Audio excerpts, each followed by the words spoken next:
Who am I? Why am I here? Where am I going? In the name of progress, modern man has tried to answer those questions without reference to God. But the answers that came back were not exhilarating, but dark and terrible.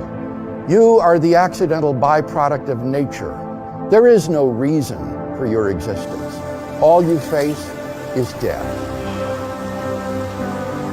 Modern man thought that in killing God, he had freed himself from everything that repressed and stifled him. Instead, he discovered that in killing God, he had unwittingly killed himself. For if God does not exist, man's life is ultimately absurd. If God does not exist, then man and the universe are inevitably doomed to death. Like all biological organisms, man must die. His life is but a spark in the infinite darkness, a spark that appears, flickers, and then dies forever. Scientists tell us that the universe is expanding, and as it does so, it grows colder and colder. Eventually, there will be no heat at all. There will be no light.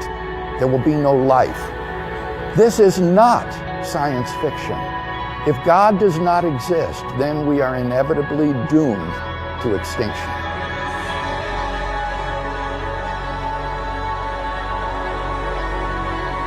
Now, what does all this imply?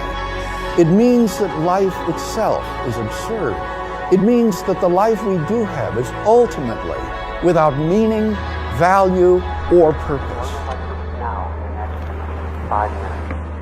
If each individual person passes out of existence when he dies, what ultimate significance can be assigned to his life? His life might be important relative to certain other events, but if all of the events are ultimately meaningless, what can be the ultimate significance of influencing any of them?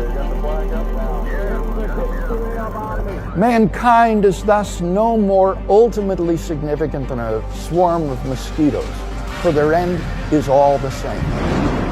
This is the horror of modern man. Because he ends in nothing, he ultimately is nothing. But it gets even more distressing. For if life ends at the grave, it makes no ultimate difference whether you live as Joseph Stalin or as a Mother Teresa. If your destiny is ultimately unrelated to your behavior, then you may as well just live as you please.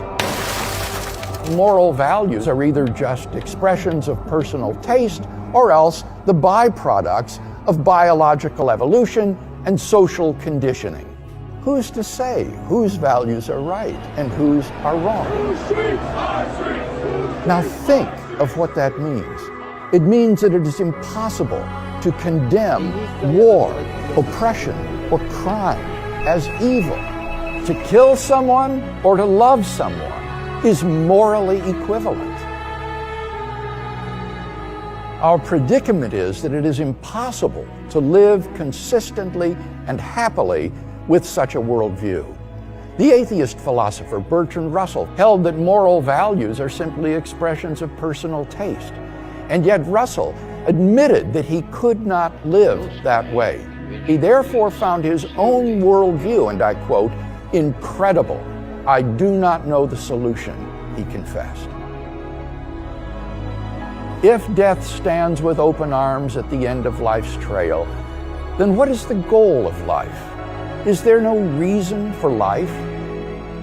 If its destiny is a cold death in the recesses of outer space, then the answer is yes, it is pointless. We need to wake up and understand the gravity of the alternatives before us. If God exists, then there is hope for man. But if God does not exist, then all we are left with is despair. Faced with an atheistic worldview, the philosopher Jean-Paul Sartre realized that life is absurd.